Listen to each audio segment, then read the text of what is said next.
Let me introduce our speaker for this evening. Bril Flint. Brill is an experienced technology and media executive. He is an active early-stage angel investor, and he also assists in a number of Austin-based startups, particularly in the mobile arena. Bril's management career began at Bain & Company, where he was a consultant and engagement manager. Following Bain, Brill was vice president of strategic planning for the North American division of EMI Capital Music, and in the through the mid-1990s, its most profitable period ever. Following EMI, Brill built and organized the corporate planning department at Dell Computer, helping the company grow from a mere $7 billion to a great $30 billion in the time that he was there. He was also VP of Planning and Finance for worldwide operations at Dell, including manufacturing, distribution, and procurement. Brill joined Apple Computer in 2003, just prior to the launch of the iTunes Music Store, where he led a 100-person organization running the demand-supply planning function for all of Apple and Mac products and the American finance team. Brill has a bachelor's degree in mechanical engineering from MIT and a master's of science degree in management from the Sloan School of Management at MIT. And we're absolutely excited to have Brill here tonight, our first investor who's an angel, to tell us all about angel investing. Brill? Well, thank you, Laura, and thank you for having me tonight. Laura mentioned that we have a very diverse audience. How many people know what angel investing is? Okay, most everybody in the crowd, great. I won't spend too much time on that. I know you heard from Clint Bybee a couple weeks ago. Clint's a good friend of mine, and I came to hear him speak as well. And of course, in the angel investment community, we occupy the space between bootstrap and friends and family money before VC capital tends to get involved. And typically, the typical angel investor like myself invests their own money as opposed to a VC that's investing pooled money. And so that's a big difference between the two. The group I'm involved with in Austin is the Central Texas Angel Network.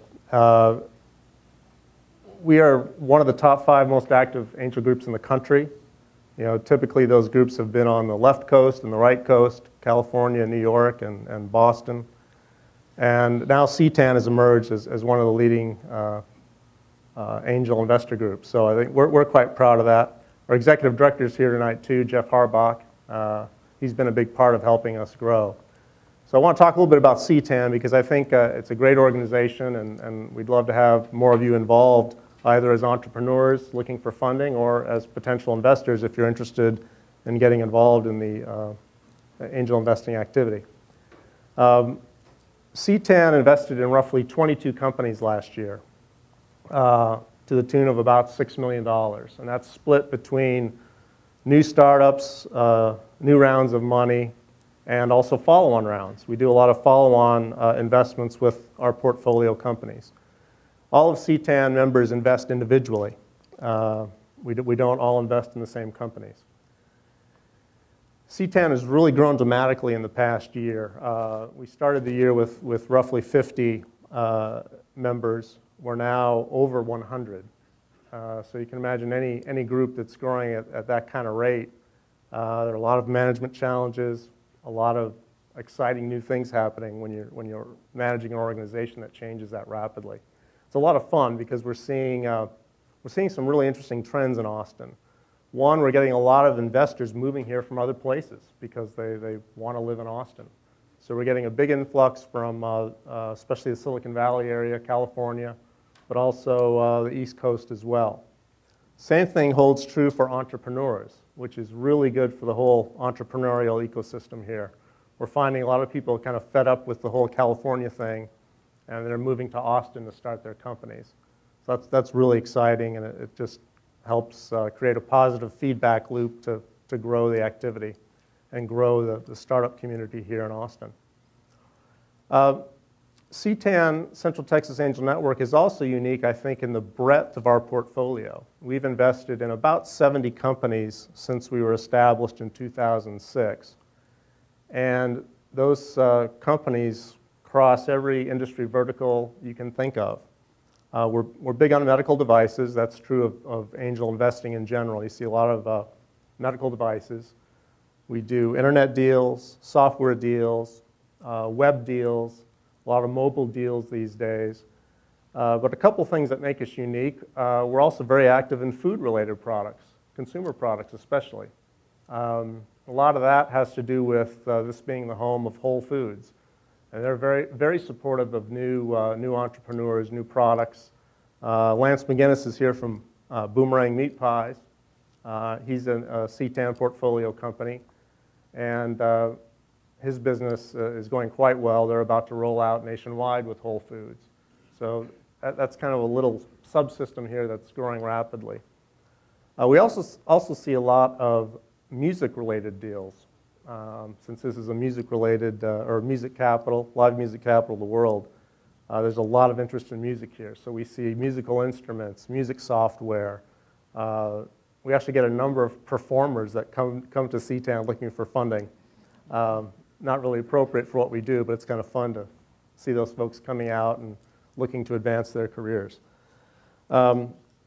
IT services is also big. Other consumer products we've done, industrial products, you name it. CTAN has seen it. We've had probably, we've looked at over 1,000 companies, I think, talked to 1,000 companies over the 6 years of our existence. And there was a mutual match, I think, worthwhile of companies actually applying to go through our process, about roughly 550 of those. Of those, we funded the 70 or so that I've mentioned. So that's roughly 12% of the companies that apply end up getting funded. The average check that a CTAN member writes individually is usually in the range of $25,000 to $50,000. But we've had checks written all the way from $5,000 up to several $100,000. It really varies. As I mentioned, we have many different types of investors in the group, and that's what makes it fun for me. We have folks from every functional area you can imagine that have worked for every industry you can imagine, and just lots of very interesting and successful people. We're also seeing a lot more young people getting involved, successful entrepreneurs, for example, that want to give back and support the entrepreneurial community. Some of them are busy starting their own businesses as well, their next entrepreneurial venture, while at the same time investing in other companies. So that makes it very interesting as well. We're also seeing more family offices getting involved, using angel investing as an additional asset class for their entire investment portfolios. Those of you that are familiar with angel investing probably know it's a pretty highly risky activity. Very few of these companies succeed. So in terms of advice for an angel investor, you need to be promiscuous. In other words, diversify and invest in a lot of companies, because it's very hard to pick the one or the two that are going to do well.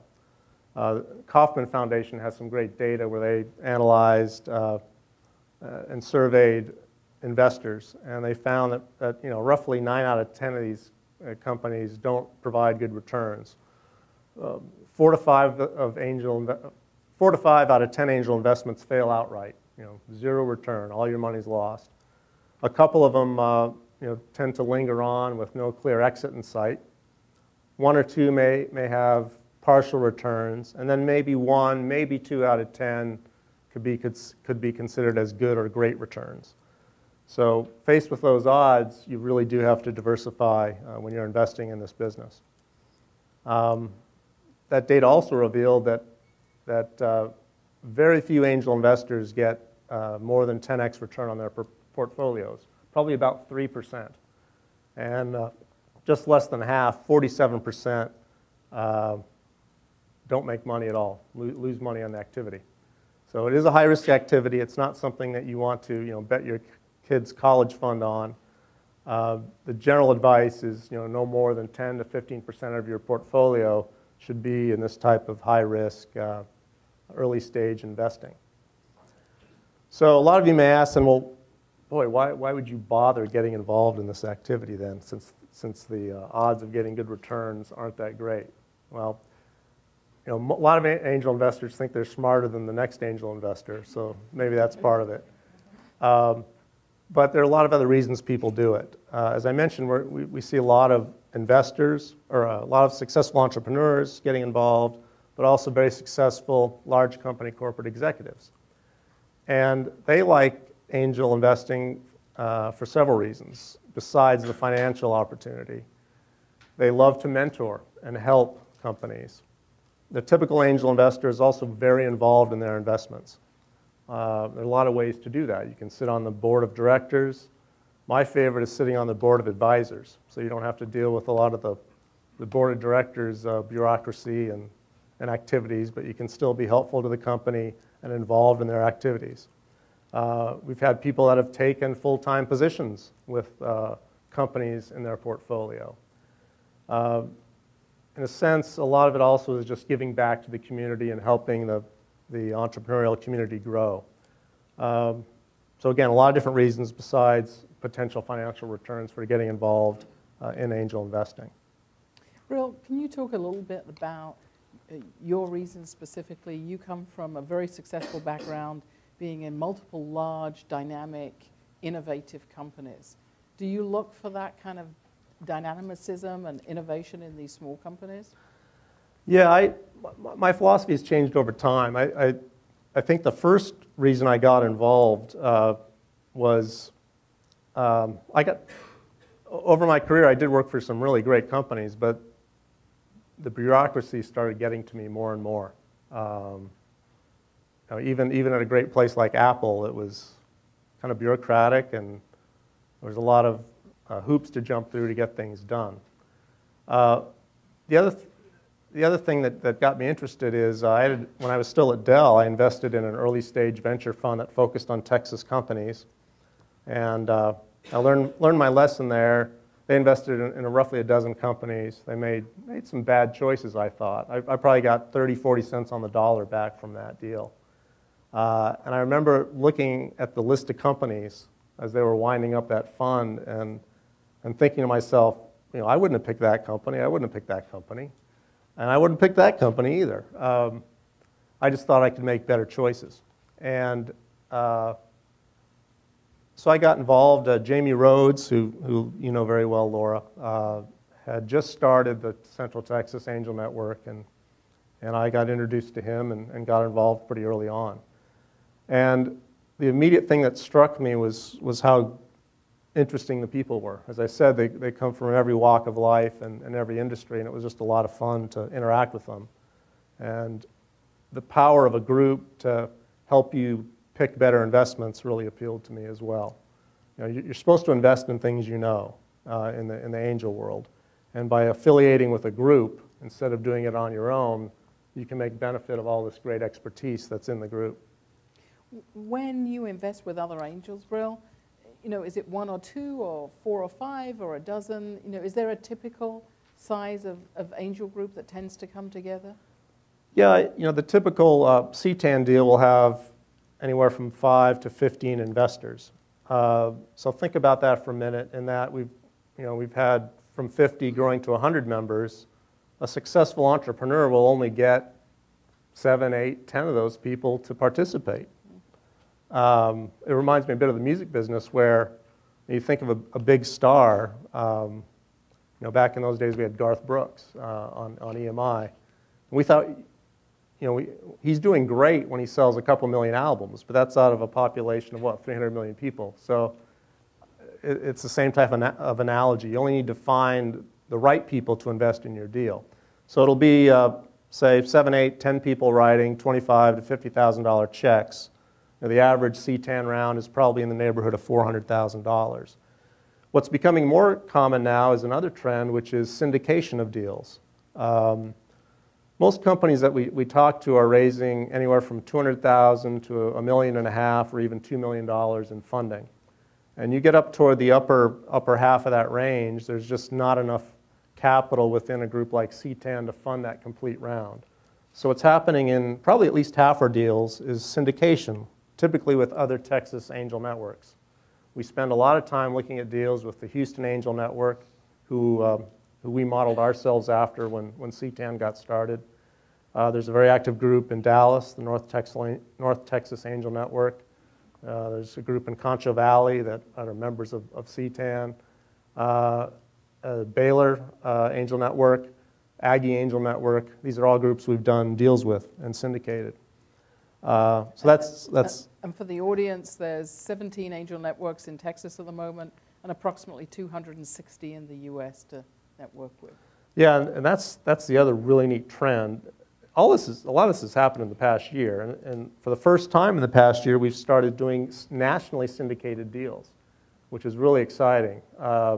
Angel investing had typically been a local or regional activity because most angels want to be able to reach out and touch the companies, either helping them or just to keep an eye on their investment. But within the past year, we've led a round where a follow-on round for Volunteer Spot, which is a great Austin-based company. And the follow-on round, a number of CTAN folks reinvested, but the majority of the money came from the Nebraska Angel Network, guys in Lincoln and Omaha, and then also from a super angel in New York. That's exciting when you get these kind of national groups together. You know, the folks in New York can offer some access and contacts that we couldn't. And the folks in Nebraska were able to come up with the necessary capital to complete the round. They love it because they don't have enough deal flow in those areas to satisfy their interest in funding companies. So we're also talking to angel groups in Kansas. In the other direction, a number of us invested in an angel deal that was originated in Boston by the Launchpad Venture Group, which is a great angel network up there. So this national syndication is a new trend. CTAN has also broadened its membership base. We now take out-of-state members. And in our members' membership roles now, we have our first out-of-state member lives in Chicago. We added one that lives in Iowa. We have one that lives in India. And then most recently, we had a guy from Belgium join, and he was on our screening meeting, a pitch day session we did earlier, or did last week. We were working with Life Size, and they're doing live broadcast and recording of our pitch days. So he could be in Belgium, watching our presentations, asking questions, and hopefully he'll be investing in some of these companies as we go forward. But don't you miss doesn't that angel miss some of the interaction with the other angels, the building of trust? How do you get over that when you're dealing with an angel that's so far away? Probably should ask the guy in Belgium that, but you know, I'm one of the folks that invested in this company up in Boston with Launchpad, and I trust those folks because I've met a number of people that are involved in that angel group, and so trust is a big part of it. You have to trust the people you're investing with and trust the management team of the company. Those are probably two of the most important things when you're making a decision. So yeah, you have to feel comfortable with that, but in this age, the interactions and networking possibilities are so much better than they used to be that I can get to know a couple of the people at Launchpad to know I trust them. You know, the genesis for this idea of having out-of-state members arose when I attended the Angel Capital Association meeting in Boston a year and a half ago. And that's really was my first exposure to other people outside of our angel network. And they're just all very bright people. And it just was kind of a broadening of the reasons I was in the angel network here. It's smart people with access to good ideas and good experience and good entrepreneurs and good businesses. So it really makes sense, and I think it's going to be a trend we see more. I even see it going international. You know, we've got these international members. I also went over to London earlier this year with the UK trade and investment folks. They sponsored a trip where we took 8 or 9 entrepreneurs from Austin, some of them CTAN portfolio companies, some of them not, over to London to meet the folks that work in Tech City there, which is a growing entrepreneurial ecosystem in East London. And it was a fantastic trip. And I had no idea how invigorating and lively the startup environment was in the London area. They've got the London, I think they're called the London Angels or London Business Angels, thousands of members, and they literally have 7 or 8 all-day pitch days. They look at 400 or 500 companies in detailed presentations every year and fund a huge number of them. And a bunch of those companies, the individual startup companies we met, also came over here for South by Southwest. UKTI brought about 40 companies over, and we saw some of their presentations. They're looking both for establishing markets in the US and for potentially attracting investment from the US as well. So the flows can go both ways. I'd love to be able to invest in England because there were some great startups. They also have some incredible tax advantages over there that make it really attractive.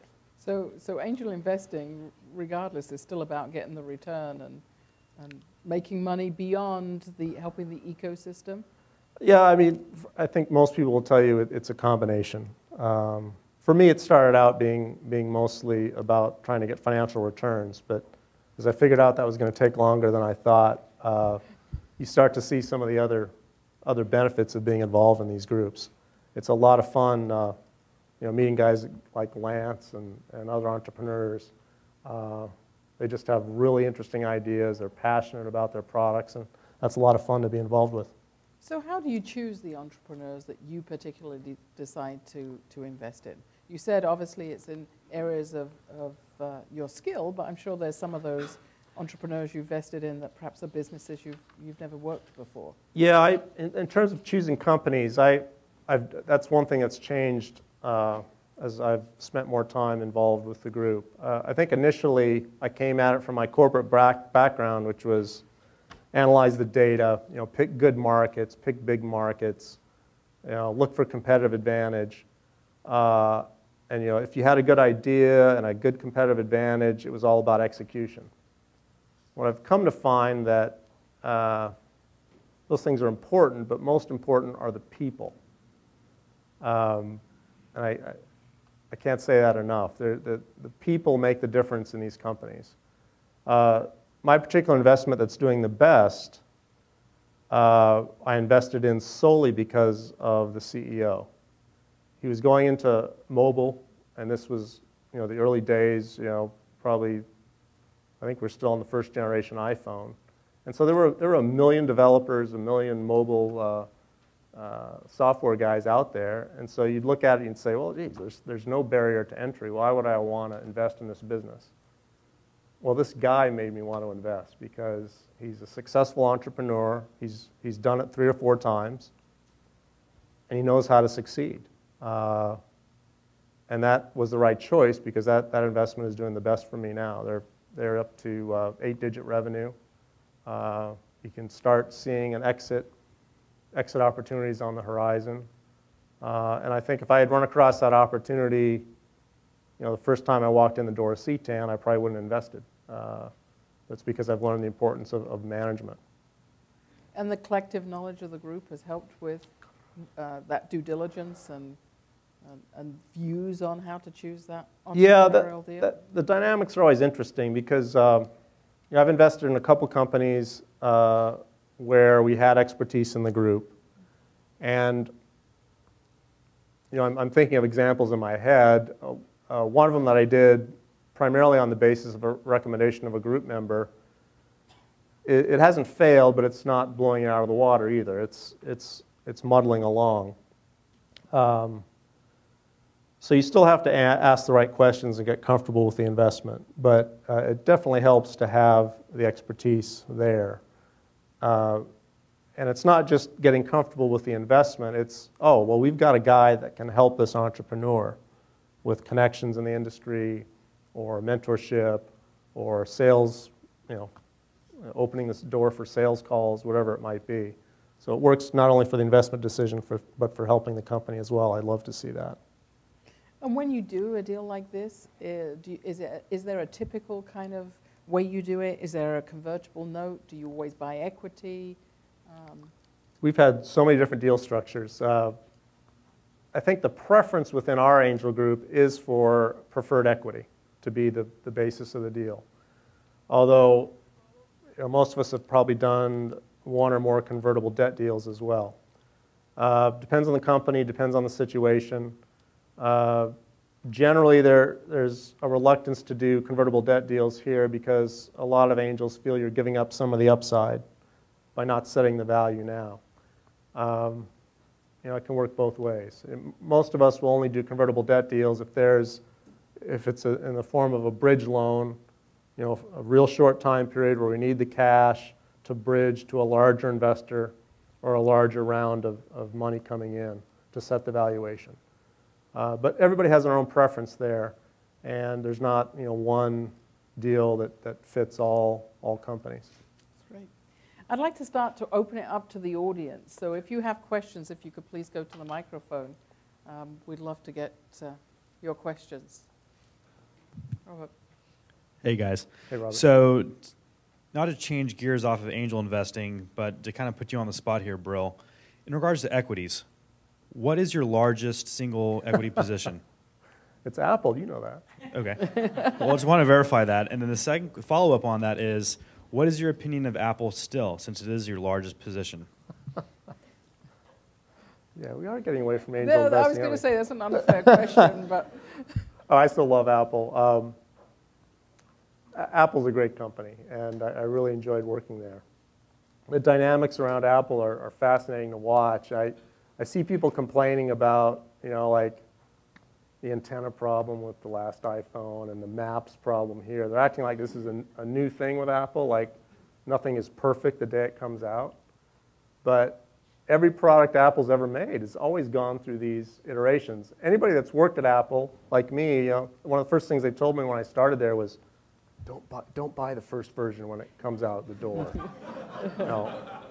Wait for the engineering change orders to go through, and buy it 4 months later. And you don't have to wait in a line either. So to me, that same really good, rapid innovation is still in place at Apple. They're still making great products. So I don't really see any change in what they're doing or drop off in what they're doing. This is the way Apple does it, and they're quick to market. They're quick to market with great things, and they'll fix it if there's a problem. And in any case, he's going to balance some of his entrepreneurial angel deals with the Apple stuff. They're going to do better. So, I have two questions. One is about Apple. I was wondering if you could tell us an awesome Steve Jobs story. And then the other one is, you've seen a lot of investments fail, a lot of entrepreneurs fail. I was wondering if you could give us kind of the top 3 mistakes that you see entrepreneurs make, and what we could do is aspiring entrepreneurs to be more likely to succeed. And the crazier the Steve Jobs story, the better. Okay, I have a couple in mind for that. I'll start with the second question, though. One mistake I always see, and it's something I always discount for, is it seems like every entrepreneur, even the experienced ones, underestimate the sales cycle. They've got a great product, and yeah, I can see it's great. It reduces cost by 90%, or it's smaller, or it's cheaper. It's fantastic. You'd be an idiot not to buy this product, whether you're a consumer or a business. But you know what? People don't make decisions like that. And I always see entrepreneurs underestimate the sales cycle. You see it really clearly in things like enterprise software, where they'll have these sales projections, the usual hockey stick, which we usually discount anyway. But when you start asking questions, how are you going to sell this product to the guys at Dell or the IT guys at Cisco? And they'll say, we project a 1-month sales cycle, and we're going to go in with this presentation, and we'll close the average deal in 4 to 5 weeks. And when the real answer should be, no, it's probably 6 months. Because I've seen it, having worked in those companies, and I know they make decisions very slowly, if ever.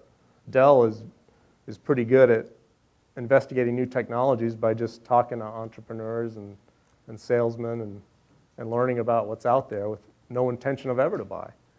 So that's one thing I see really, really frequently, is underestimating how hard it is to sell.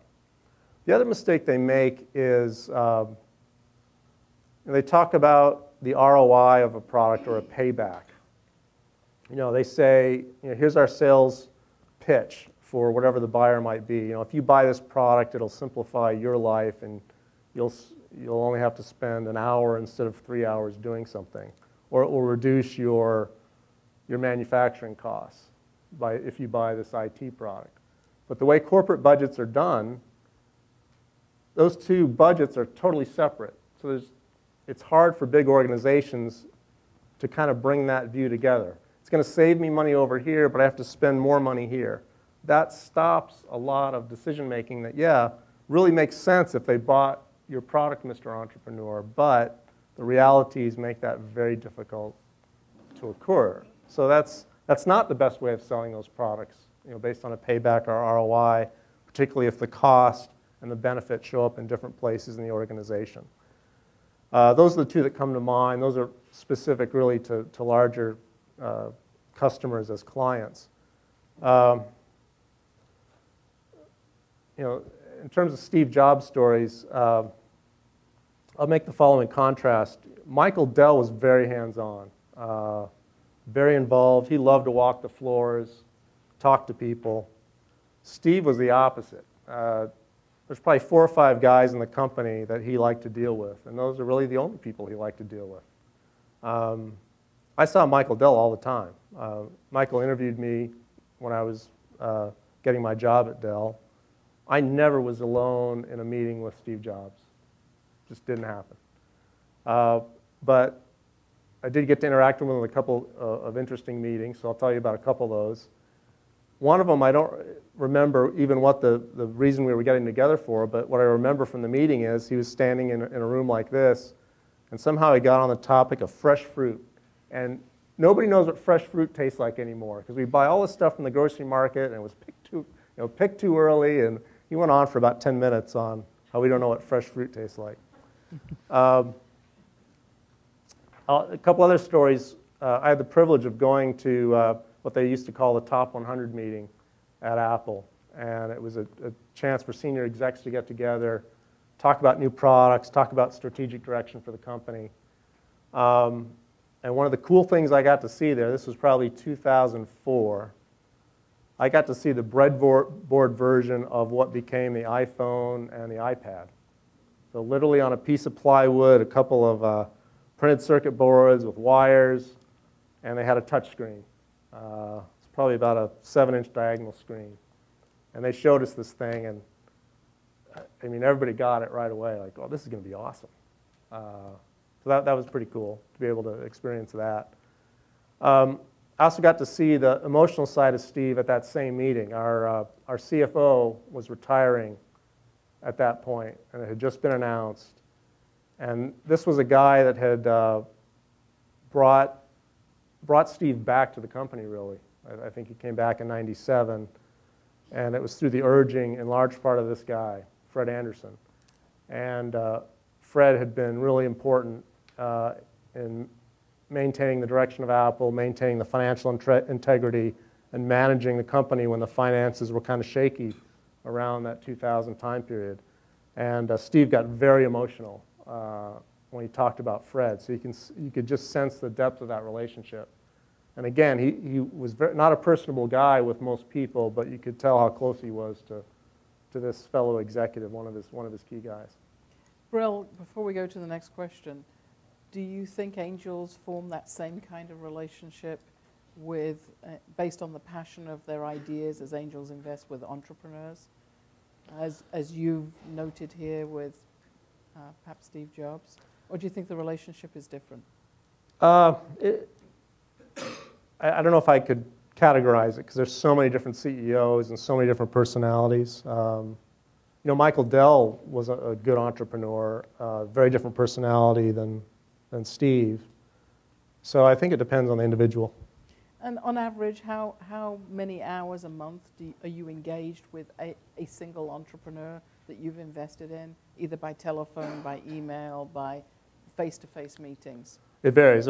Some are zero, like, well, I don't know much about that company, or they moved to Costa Rica. I have one it's a medical device company that one day some of us woke up to find out they'd moved to Costa Rica. We were kind of worried, like, oh, the CEO's in Costa Rica, what happened? Has he run away with our money? So I obviously was spending 0 hours with him, but it turns out he had found a much better way, lower cost way of doing manufacturing in this really neat medical industrial park in Costa Rica. So I was like, oh, it's fantastic. So 0 up to, say, a company like Funware, which I'm involved with. It's a mobile device company. I'm I'm an agent of record, so I've done sales work for them. There have been weeks where I've spent 30 hours on funware-related stuff. So it really varies all over the map. Perhaps one of the lessons might be the more you know about a particular industry, the more you spend with the company. Yeah, definitely. And the people have a big role in that too. The CEO of that company is very good about, he knows the value of good advisors, and he's the best at networking. He loves picking people's brains. He talks to everybody. There's other CEOs who don't do that, and some good, some bad. Some just don't want that type of interaction.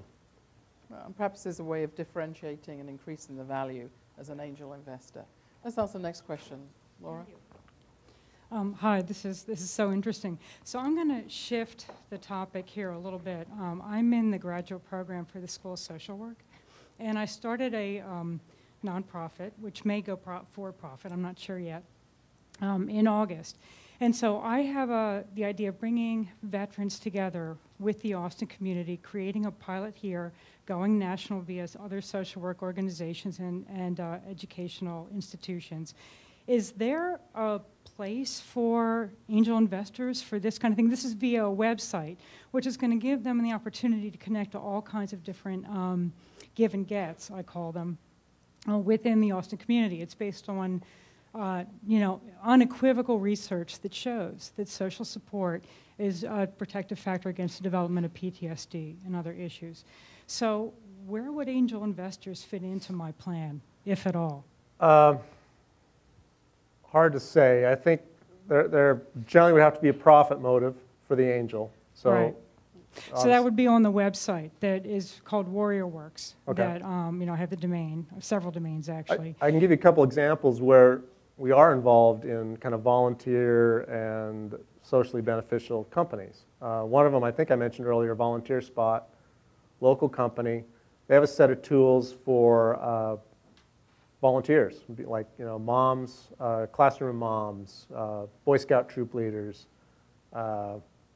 sports teams, moms and dads, Right. church groups. So she has a set of tools to make their life easier that they don't have to pay for. They're free tools. Right, but what if you put advertising on the website? Right, so and that's your revenue. Yeah, that was So exactly where I was headed. That's yeah. kind of where I'm thinking about taking this. So in that instance, an angel investor would come in and say, hey, if you're going to be doing that, and by the way, there's something called Joining Forces that Michelle Obama and Dr. Biden started, which was to connect the social work community with the veteran community. And so I want to approach them once I'm in the Dell competition, and no matter how well I do, I want to then take it to the next step, which would be to contact Joining Forces and see how we can roll this out in a bigger geographic area. Sure. Yeah, there are many ways to monetize that. Volunteer Spot is monetizing via advertising from consumer product goods companies. Right. They're also working with larger corporations. That may be an easier road to get larger corporations, Dell or others, to fund something like that, because there's a lot of support for wounded warriors. My gut reaction is that would be an easier way to get it funded than going through the angel route. But okay. If there's a clear case for running a business, sure. We've funded several, I think a couple companies that are involved in fundraising activities, use the power of the internet and the web and mobile to help do fundraising, for example, and fee for service type of deal where they get a cut of the donations. That's another way to make money with something like that. Okay. Where you're providing a service and making it easy for people to donate and handle all the transactions. Okay, great. Thank you so much. I think we have another question. Please. Hi, I just want to find out two questions. One is about what are the best ideas that you feel were pitched to you, and second one is a company that you probably thought that you would wanted to invest that's really doing good, and probably we could look at that and study about how it started and how it's doing right now. The best idea I've seen pitched to me? Some of the best ideas that's been pitched to you that you think is like going to be breakthrough ideas for the future, and the second one is a company or a few companies that you probably wanted to invest in are doing really good right now? Brill, isn't that breakthrough idea worth at least $1 billion? Yeah. Someone want to? I've seen so many good ideas. I don't even know where to start. Like I said earlier, that I've learned that it's not the idea. There are lots of good ideas, and the problem is most of the good ideas, a lot of people have that idea, but there are a lot of them. I mean, Lance's idea is really good. He sells a really good product, and he makes a very good case for the market. Some people wouldn't be interested in it. Oh, I don't do food, or I'm not interested in it. I only look at web, or whatever. And Lance's idea is boomerang pies. Boomerang meat pies, yeah. So, what's going to change the future? I'm big on mobile, and just because the market is so enormous and it's growing so rapidly, the difficulty is the monetization is very different than, say, the experience we saw in the internet. And the cents per transaction are smaller, but there are more transactions. What's the right model to make money in that business? There's a great idea there somewhere. I don't know if anybody's really figured it out yet, but the people that do are going to do quite well. So that's why I like a company like Funware, because again, it's not the idea, it's the management team. They've had lots of ideas since that company was founded. If I went back and looked at the business plan, the original business plan versus what they're doing now, it looks entirely different. And so the idea changed. And so that's another reason not to get too wedded to an idea, because the best entrepreneurs change that idea as they go along. And change that idea relative to what they learn in the marketplace, and they move quickly to adapt what they learn? Mm-hmm. Yeah, definitely. Things just change. They never go as planned. Something as nascent as mobile is, it's every day is new, and someone's learning something new. So the good entrepreneur is adaptable, and that's one of the things that most of us look for.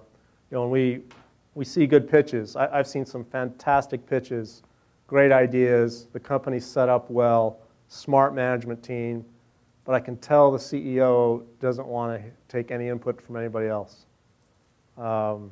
He thinks he knows it all, and he may well be the best expert there is, but I'm not going to write a check unless I know he's going to take input, not necessarily from me, but from someone else that knows something or can teach him something. That's really important. Can I ask a quick question? So how many male entrepreneurs versus female entrepreneurs do you get to see? We see quite a few female entrepreneurs. Karen Bantaveras runs Volunteer Spot.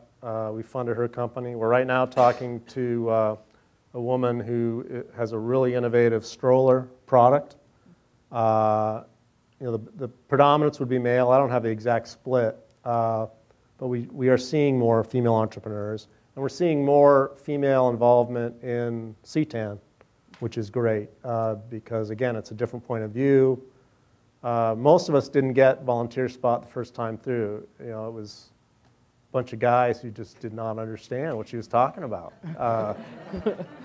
until she gave some good examples. And one of our most active members, Rosa McCormick, she runs a family office here in town. She invested alongside me, and I looked at Rosa. She has small kids, and she got it. And she said, "Yeah, there's something here."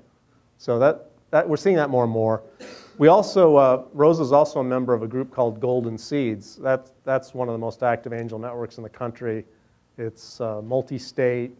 It's mostly women members, and they invest in companies that have a woman as one of the senior leadership team. That's one of their primary investment criteria. And they're very well organized. They run a great program. We've co-invested, I think, in a couple of deals with them. So we're seeing more and more of that. So we're getting a lot of variety of entrepreneurs is really the message, which is great. Next question. Hi, thanks for coming out tonight. Has AngelList changed the way that you invest, and also how? It's definitely having an impact. I mentioned earlier this trend of going national with syndication, and I should have mentioned AngelList as one of those elements that's helping that. For those that don't know, AngelList is basically a community forum to bring together entrepreneurs and investors from around the U.S. and around the world. I don't know the membership right now. There are thousands and thousands of people on it. You can affiliate by your locale or the areas you're interested in investing or the verticals you're interested in. Companies come on there and kind of expose their ideas to this large group. So it's definitely increased awareness. It's helped our members meet other angels in different groups around the country. I don't know if it's actually, shepherded a deal all the way from, idea through investment, but it's probably going to happen if it hasn't already. But it's definitely something that has an impact. And one of our local angels here, Josh Baer, who, if you have any involvement in angel activity in Austin, you know Josh Baer. He's a CTAN member. He also runs Capital Factory. He's probably the biggest proponent of AngelList I know. Has thousands of followers, and he's always promoting companies that he likes and deals that look good. He's very active there and increasing awareness of the opportunities there.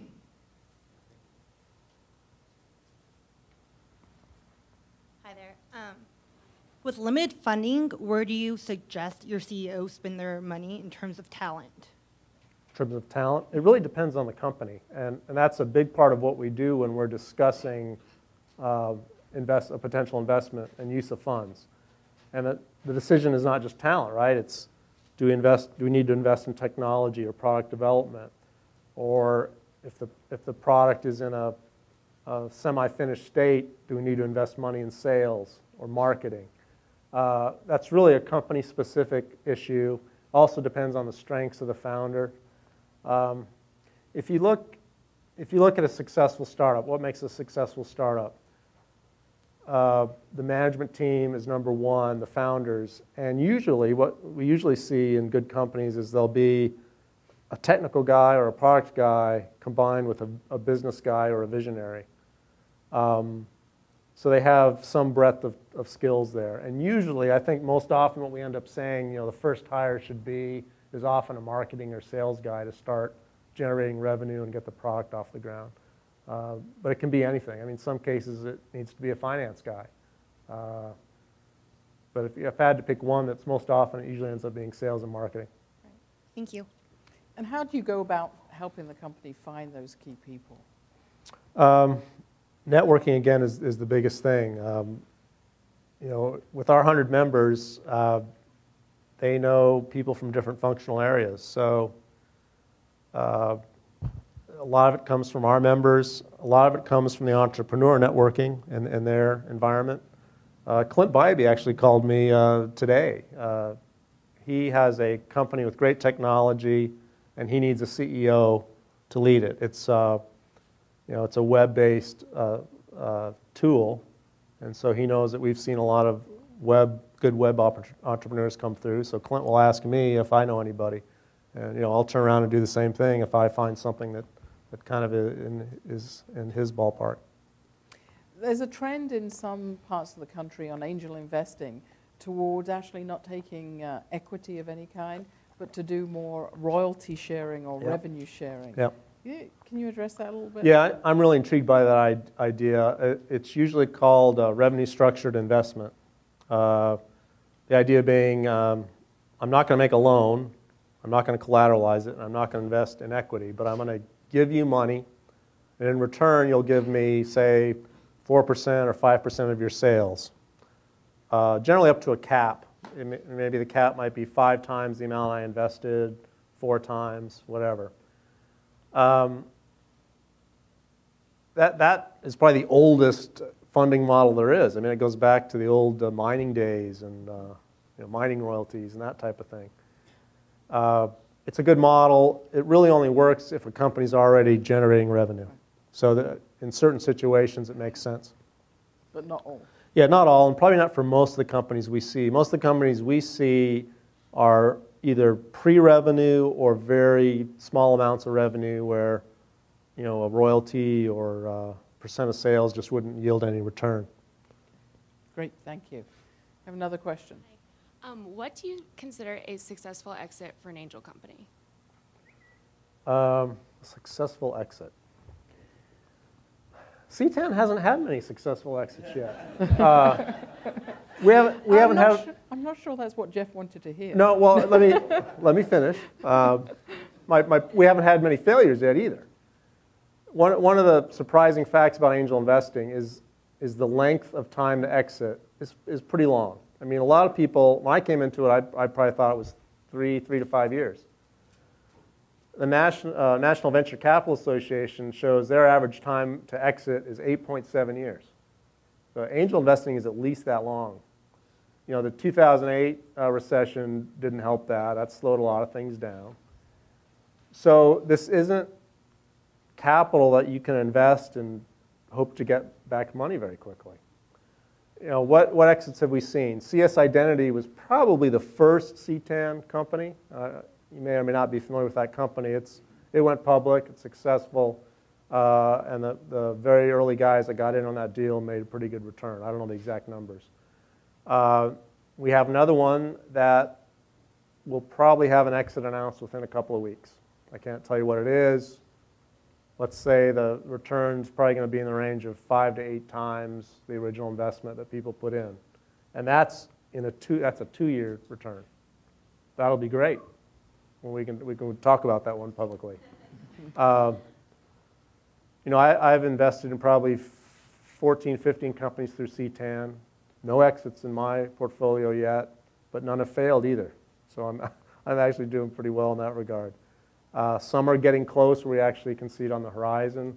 Some are sucking air and we need to fix things. So the range can be all over the map in terms of timing. The same thing on returns. You know, from the statistics I gave you earlier, a lot of people should be happy if they get anything over what they invested. But you know, there are deals where you can see the potential for 3x, 5x, 10x, 20x. I mean, those things do happen. Thank you. We have another question. You've touched on this a little bit in terms of mobile, but when you look at the convergence of mobile and consumer, how do you see consumer buying habits changing? I have a really good friend that's a really good marketing guy, and he's involved with a merchandiser that does a lot of work with Walmart. So we spend a lot of time talking about consumers. And it's fascinating, the behavior in store of people. You know, again, from a dead start just a few years ago, there's some numbers out there that suggest 70% of shoppers in some stores are using their mobile phone in the store, either to gather information about a product or to price compare. You know, sometimes they're just using the store as a showroom. Oh, I'll go to Walmart and look at this, and then I'm going to order it on Amazon. So that's a huge change that I'm not sure everybody understands how big it is. It's really affecting all of retail right now. So big box stores, storefront retail, brick and mortar retail have to learn how to deal with that and be competitive. They're going to figure it out. You know, you're not going to see Walmart dry up and blow away. There's some things that, you know, you're not going to order mulch on Amazon, right? You're going to go to Walmart for that. So Walmart has to learn how to play in that environment, and that's one of the biggest changes I think we'll see. Companies like that adapting to the model. If they don't, they're going to die. Like, you know, Best Buy is about to die because they haven't figured it out, and they should be in a good position to figure it out. We have another question, and then I think we'll wrap up after this one. I was wondering, when it comes time to value a company, do you use the scorecard method, a discounted cash flow method, another method, or blends of the methods? And if you could comment on why you use one method or another. Okay, so if you ask that question in a CTAN meeting, you will get 85 different answers.